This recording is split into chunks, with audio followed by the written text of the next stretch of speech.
Melchizedek was king of Salem, the priest of the Most High God. No father or mother is recorded. No genealogy, birth, or death recorded either. He steps into the story of Abraham for 3 verses in Genesis chapter 14. Then he disappears for 1,000 years until King David mentions him in Psalm 110. Then here in the book of Hebrews, the writer devotes an entire chapter to explaining why this ancient mysterious figure is the key to understanding the priesthood of Jesus. This is the last video of the Superior Study. We'll be looking at Hebrews chapter 7, and verses 1 through 3 points to Genesis 14. Abraham has just defeated a coalition of 5 kings. He did this so he could rescue his nephew Lot. And on the way back, this figure by the name of Melchizedek appears, king of Salem. And Salem being the ancient name for Jerusalem, and it's rooted in the Hebrew word shalom, so peace. His name means king of righteousness. His city means king of peace. And he brings bread and wine. He blesses Abraham. Abraham gives him 1/10 of everything. And then he's gone. The writer of Hebrew pulls 3 things out that showing how Melchizedek is unlike any other figure in the Old Testament. First, his name and title, King of Righteousness, King of Peace. This is a portrait of the kind of priest he represents. Second, his genealogy, or I guess we'd say lack of. In the ancient world, especially Israel, genealogy was everything, and priests had to prove their lineage. So no Levitical credentials, there's no way you could be a priest. And Melchizedek has no recorded father, no recorded mother, no ancestry, no birth, no death. None of this is recorded. He just appears, priest of the Most High God, with no beginning and with no end. Third is the tense of the priesthood. The writer says he remains a priest perpetually. That means ongoing, uninterrupted. Now, the writer is not saying Melchizedek was literally eternal or divine, but he's saying the portrait of Melchizedek, there in Genesis, stripped of genealogy and dates, it was constructed to point forward to someone whose priesthood actually is eternal, or even, made like the Son of God. So Melchizedek is a type, and Jesus is the reality. Verses 4 through 10, the writer makes a case from tithing, and this would have hit the Jewish audience hard. They would have understood this. And the argument, Abraham, the patriarch, the father of the nation, the one who had the promises of God, gave 1/10 to Melchizedek. And Melchizedek blessed Abraham. So, the 2 principles the writer draws from this, the lesser gives to the greater. You don't tithe to someone below you. And Abraham tithed to Melchizedek. That means Melchizedek is greater than Abraham. And second, the one who blesses is greater than the one who receives the blessing. Melchizedek blessed Abraham. And, it wasn't the other way around. The Levitical priest, the one who collected the tithes from Israel, they were descendants of Abraham. Their whole priestly authority was rooted in being children of the Abrahamic covenant. But Melchizedek received tithes from their ancestors before they even existed. So before Levi was born, he's there in the loins of Abraham. Before the Levitical system was established, before the law was given. Verse 9, makes the point, Levi himself paid tithes to Melchizedek through Abraham, because Levi was still in the ancestors' loins. So the Levitical priesthood, in its, I guess you'd say, the origin story, already acknowledged a greater priesthood to come. Verse 11, now if perfection was through the Levitical priesthood, what further need was there for another priest to arise according to the order of Melchizedek? If the system worked, if the Levitical priesthood could actually bring people into perfection before God, there would not be a need for anything else. God wouldn't have to promise another priest, and David wouldn't have written Psalm 110, and the story would have been over. But it wasn't over because the Levitical system couldn't finish what it started. The system could only temporarily cover sin. Think of a mirror. A mirror shows you there's something on your face, but it can't clean it off. The law is like a mirror and does the same thing. It shows you your sin, and it cannot remove it, though. It cannot make you righteous. So, the law was never designed to save. It was designed to reveal, to really just expose the problem that needs fixing. So when the real solution arrived, the priest who didn't need to offer sacrifices for his own sins, the priest whose sacrifice worked once and for all. The regular priests had to atone for their own sins and, before they could atone for the people, because they were sinful. But, we have Jesus here who was able to sacrifice and do his work once for all. It was finished on the cross. And, he didn't die, and he doesn't leave a vacancy. Verse 18, 19, the former commandment is set aside because of the weaknesses and the uselessness. For the law made nothing perfect, and a better hope is brought by through which we draw near to God. So we have a better hope. It's the same God, the same promise, but now fulfilled in the one the law was always pointing to. So it was always pointing to Jesus. Verses 13 and 14, here's an interesting detail. Jesus was from the line of Judah, not from the line of Levi. And, there in Israel, that's a non-negotiable. It was a legal requirement. You had to be from the Levite tribe to be a priest. So Judah has no priestly functions under the law. Moses said nothing about priests from Judah.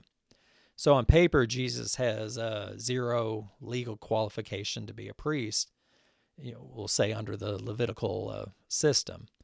And that's the point. His priesthood doesn't operate under the Levitical system. It operates under a completely different order, the order of Melchizedek. And this predates the Levitical system and was never bound by it. It was never bound by it in the first place. So he's a priest of a different and higher order entirely, and even higher than the law itself. Through Psalm 110, predicted that this priest was coming, through the Messiah. Verse 16, Jesus came as a priest, not on the basis of a law, say a law of physical requirements, but according to the power of an indestructible life. So every Levitical priest qualified for the office based on physical requirements, tribe, lineage, physical condition, age. And every Levitical priest eventually lost the office because they died. They were prevented by death from continuing. Verse 23, and that's why there were so many of them. One would die, then another one would rise up, and they would die, then another one would step up. And the line of priests was a long procession of men who served, and then they stopped because death stopped them. And Jesus has an indestructible life. Death couldn't hold him, and the grave couldn't keep him. So his priesthood has no end, and because he never stops serving. Verse 24, because he continues forever, he holds his priesthood permanently.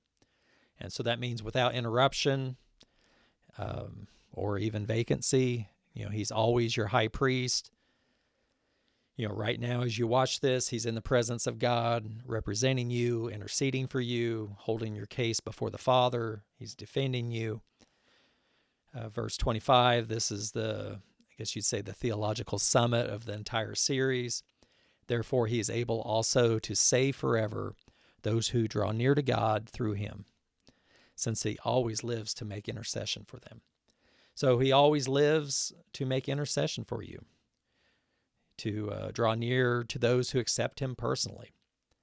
The Levitical high priest entered the most holy place once a year, and he had to do that with animal blood, and that was only after he atoned for himself, covered his own sins.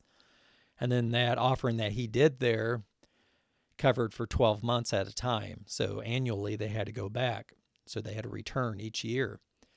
And Jesus entered the presence of God once through his own blood, and his intercession has never stopped.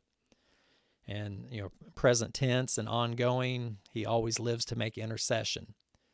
When you sin, he intercedes. When you doubt, he intercedes. When you're too weak to pray, he intercedes. When you're too broken to form words, he intercedes. 1 John chapter 2, verse 1 calls him our advocate. So he's the advocate with the Father, the one who stands in your corner. He's there before the judge. And Jesus is your advocate in the court of heaven. And he doesn't lose cases. He doesn't run out of arguments. He doesn't get tired. He lives to make intercession for you.